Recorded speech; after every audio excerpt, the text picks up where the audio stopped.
সকাল সকাল ঘুম থেকে উঠে দেখো কত কাজ না করতে হয়। তারপরও অনেকে আমাদেরকে বলে থাকে যে আমরা যারা ক্রিয়েটার, ফেসবুক ক্রিয়েটার বলো আর ইউটিউব ক্রিয়েটার বলো, তারা নাকি সব সময় মোবাইল নিয়ে বসে থাকে।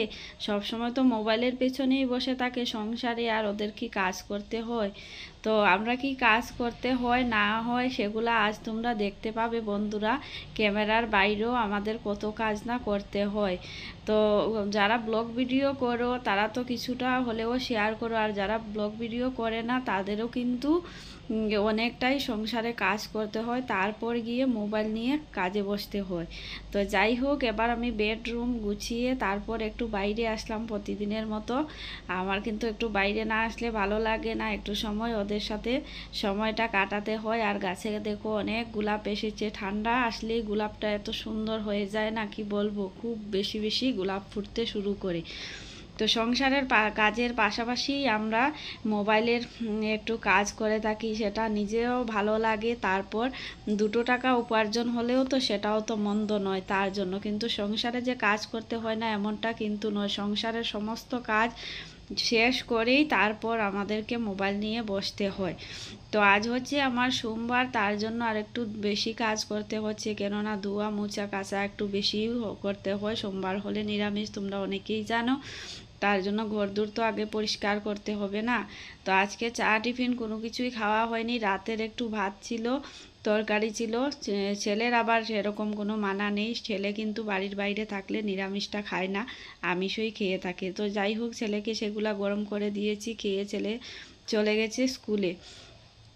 তারপর আমি দেখো এখনও কিন্তু কিছু খাইনি, কিন্তু ভিডিও করছি। এই পাশে দেখো কতটা কাজও করতে হয়।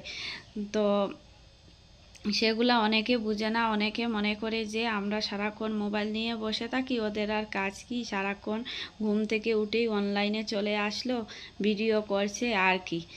কিন্তু আমাদের সব কিছু সামলেই তারপর মোবাইলে কাজ করতে হয়। যারা সেগুলা করো আছো এই প্ল্যাটফর্মে, ফেসবুক বলো ইউটিউব বলো, আমি দুটোতেই আছি কম বেশ অ্যাক্টিভ। তো যারা আছো তারাই একমাত্র বুঝবে, বাকিরা বুঝবে না। ওর পয়সা উপার্জন করাটা এতটাই সহজ নয়, অনেকটাই কঠিন। সংসারের কাজ যেমন নিয়ম মাফিক করতে হয়, ঠিক তেমনই কিন্তু এই প্ল্যাটফর্মগুলোতেও নিয়ম মাফিক থাকতে হয়, অ্যাক্টিভ থাকতে হয়, ভিডিও দিতে হয়, পোস্ট করতে হয়। তা না হলে কিন্তু কেউ শুধু শুধু মুখ দেখে পয়সা দেবে না। তার পাশাপাশি বন্ধুদেরকে সাপোর্ট করতে হয়, কেননা আমরা সবাই এসেছি এখানে একে অপরের সাপোর্ট হয়ে, ভালোবাসা দিয়ে আমরা সবাই এগিয়ে যেতে চাই। তো যাই হোক, আমার সব কাজ মোটামুটি কমপ্লিট। এবার আমি স্নান টান করে এসে দেখো পূজা দেওয়াও হয়ে গেছে। গাছে কিন্তু এখন শীতকাল এসে গেছে, তার জন্য প্রত্যেক দিন কিন্তু সমানভাবে ফুল ফোটে না, আজ মোটামুটি ভালোই ফুল হয়েছিল। তো সুন্দর করে পূজা দিয়ে দিলাম। এবার আমি চলে এসেছি দেখো রান্নাঘরে। এখন বাজে দুপুর 12:30, আর এখন রান্না করব, তারপর গিয়ে খাওয়া দাওয়া করব। এখনও কিন্তু কিছু খাইনি। তো 1 কাপ চা খেয়েছি, এসে ঠান্ডা লাগছিল, স্নান করেছি, তো বুঝতেই পারছো।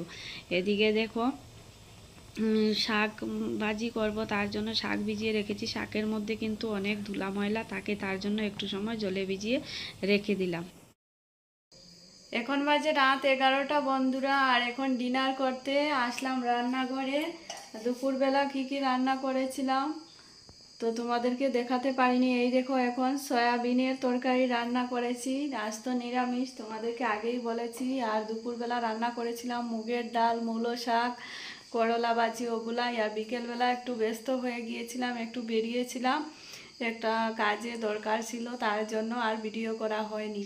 তো আজকের ব্লগটা তোমাদের কেমন লাগলো অবশ্যই তোমরা কমেন্টস করে জানিও বন্ধুরা। আজকের জন্য টাটা।